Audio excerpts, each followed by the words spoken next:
And Mr. Witness, please tell us what your recommendations are or were, if any.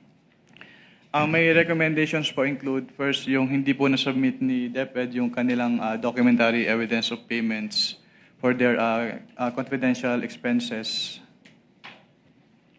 Ano pa, Mr. Witness? Sa accomplishment report po nila, meron pong line items na hindi allowable under the item 4.8 of the Joint Circular. At yun po yung provision of medical and food aid at payment of incentives for traveling relative to the confidential operations of the DepEd. What else, Mr. Witness? And for the appreciation of the Honorable Impeachment Court, this is being flashed on the screen and boxed in red.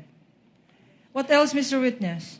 Yung payment of rewards po nila ay hindi supported ng documents evidencing the success of the information gathering and or surveillance activities on account of the information given by the informer.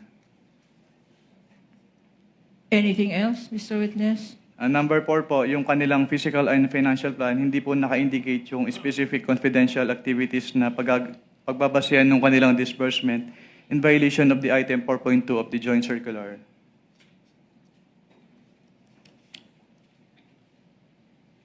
Anything else, Mr. Witness?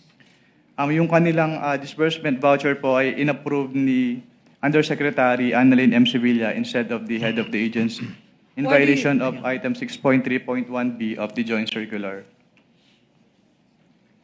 And who is this person that you mentioned? Based on the documents submitted, si Annalyn M. Sevilla po yung Undersecretary for Finance ng DepEd during the time po na na-issue tong AOM. Okay. And the signature? Can you identify the signature? Signature po saang part po? On the last page of this document. Which among these po? The AOM, with Mr. Witness. Which among these signatures po yung tinutukoy niyo? There is a signature here above the name Assistant Commissioner Officer in Charge, Nilda B. Plaras. Can you identify this signature? Yes, ma'am. And why? Kasi nakita ko po siyang pumirma ng ibang documents at yung signature niya on those documents is the same po with this one. There are signatures as well below. It says proof of receipt of AOM, Vice President Sara Z. Duterte, Vice President Edward Fajarda, SDO, the Chief Accountant, the COA ATL DepEd. You confirm? These names and their designations? Can you repeat po, ma'am?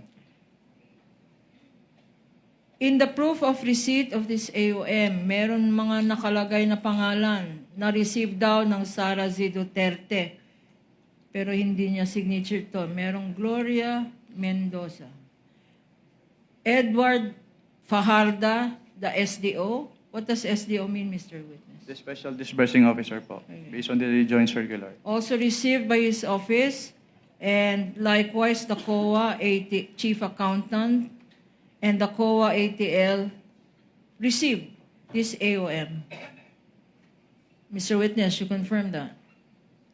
Na-receive po siya ng mga nakapirma po dito sa signature part po. Okay. What happened next, if any, if you know?